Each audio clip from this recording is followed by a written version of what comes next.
दीपावली की रात हमेशा से खुशियों और रोशनी का त्योहार मानी जाती है, लेकिन मेरे साथ जो हुआ उसने इस रात को मेरी जिंदगी की सबसे डरावनी याद बना दिया। मैं हूं सुनील कुमार और आज आप सुन रहे हैं मेरी कहानी चैनल नेटवर्क 33 पर। मेरा गांव छोटा सा है, जहां हर साल दीपावली पर घर घर दिए जलते हैं और पूरा गांव रोशनी से जगमगा उठता है। लेकिन गांव के कोने में एक पुरानी हवेली है, जिसके बारे में लोग कहते हैं कि वहां एक औरत की आत्मा भटकती है। उसका नाम गौरी था और दीपावली की रात उसकी साड़ी में आग लगने से वो जलकर मर गई थी। तभी से कहा जाता है कि उसकी आत्मा दीपावली की रात बाहर निकलती है, क्योंकि उसे इस त्योहार की रोशनी से नफरत है। उस साल मैं और मेरे 3 दोस्त अमन, राजू और समीर गांव आए हुए थे। हम सबको भूत प्रेत की कहानियों में मजा आता था। जब गांव के बुजुर्गों ने हमें हवेली की चेतावनी दी तो हमने हंसकर उसे अंधविश्वास कहा और यह ठान लिया कि इस बार दीपावली की रात हम हवेली में जाकर देखेंगे कि सच्चाई क्या है। रात के ठीक 12 बजे हम टॉर्च और मोबाइल लेकर हवेली पहुंचे। बाहर से ही हवेली डरावनी लग रही थी, चारों ओर जाले और टूटी दीवारें थीं।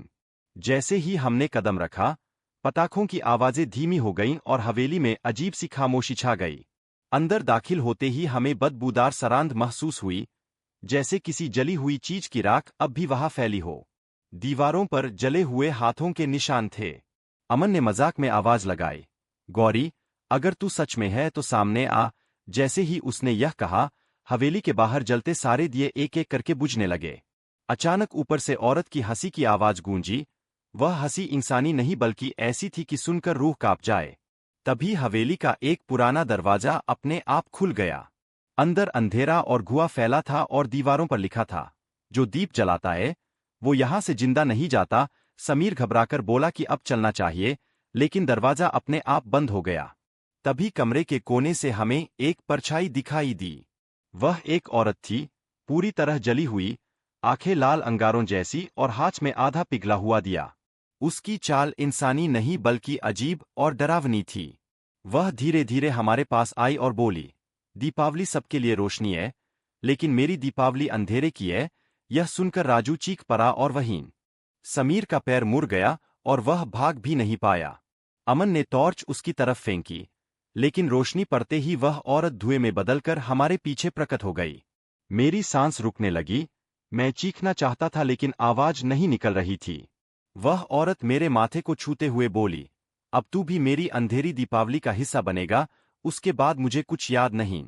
जब होश आया तो मैं गांव से बाहर सड़क किनारे बेहोश पड़ा था, लेकिन मेरे तीनों दोस्त आज तक लापता है।